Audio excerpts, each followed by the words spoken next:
Have you ever said the same prayer like for years? I've been praying Luke chapter 10 verse 2. Every day my watch goes off at 10:02 a.m. and I pray, Lord, the Lord of the harvest, will you send more harvest workers? And often I thank God for the harvest workers that were faithful to share the good news to me when I was young and continue to share the good news to me now that I'm less than young. And I've been praying this strong prayer, especially for Northeast Baptist Church, for the better part of the years that I've been here, just desperate, going, God, will you help us be better harvest workers? Will you send more harvest workers? Because we're surrounded by neighbors, but it feels like we don't have a lot of impact in the neighborhood. We don't have a lot of impact with the school right across the street. And so I've been asking our church members, church people to pray with me. Pray Luke chapter 10, verse 2, Lord, that you would send more harvest workers into the field. The fields are ripe and abundant and ready to receive the gospel, but just send the workers out. So one of the ways God's answering this prayer, it seems again and again that God is affirming this is a way, is that our church, Northeast Baptist Church, all 60-year-old of our church, would consider merging with a 30-year-old church and a 6-year-old church. That we would consider merging with Grace Point Church that came out of Castle Hills FBC church that started us also. And then there's a church called My Church with Coach Val, John Valenzuela. They meet in the student building at Grace Point Church, just coming together in some capacity just to see, like, could we make this a permanent thing, like just dating for now, like intentional courtship, a trial period, if you will, just kind of get to know each other, see our chemistry, see our gifts, our skills, our abilities, and then just more than anything, asking the Father, is this the thing that you're leading us into a new effort into this old neighborhood in ways that we would speak the good news of Jesus Christ to a lost and hurting world? If we had more harvest workers and it came in the form of Grace Point Church and My Church coming together here at Northeast Baptist Church, right here at 2930 MacArthur View. Our address is not an accident. God planted us here 60 years ago, and he's not done with us whatsoever. There's still so much work to be done. So would you join me in praying that?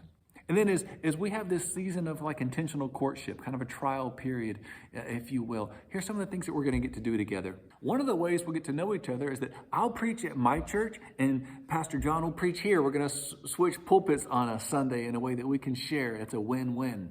Another way that we're going to get to know each other, you got to serve together. Not just sit in a service, but to go and serve the community. So November 29th, that's a Tuesday. Show up on our front lawn at 1:30 p.m. We're going to set up snacks. We're going to practice hospitality to the students at MacArthur High School that are getting out on an early release that day. They'll get out at 2, and we will be good neighbors. We will serve them.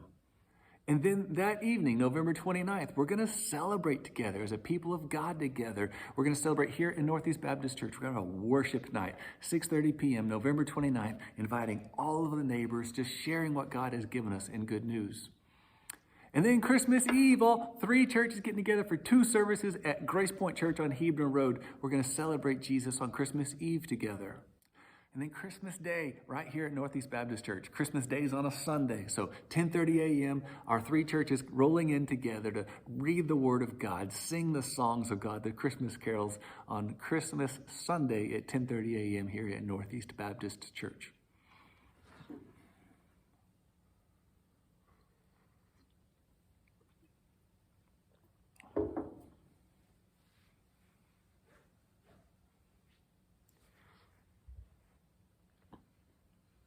And then every week, Pastor John and Pastor Jeff and I were getting around the conference table together, inviting other leaders around that table. We also spend time around the dinner table, around the coffee table. We just get around the table as we get to know each other, asking God, what are you doing? How are you leading? And how will you call us to respond to be faithful, obedient harvest workers? So please continue to be faithful in prayers and faithful in conversations. Just how is God leading? What's the discernment we've been given?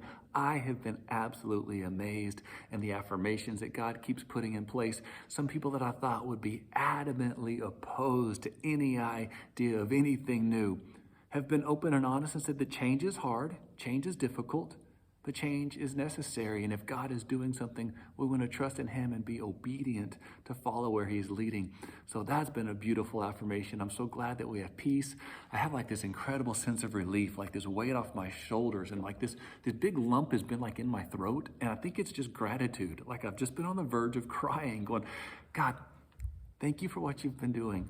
For 6 years as I've been serving as the pastor here, even though those times have been incredibly difficult sometimes, He's leading for something incredibly beautiful, and I get to be a part of that. If this is where God is leading, and if He's not, we're learning more and more about ourselves, and we're trusting in God more and more, knowing that if we're going to be faithful harvest workers, we trust in God who is the Lord of the harvest.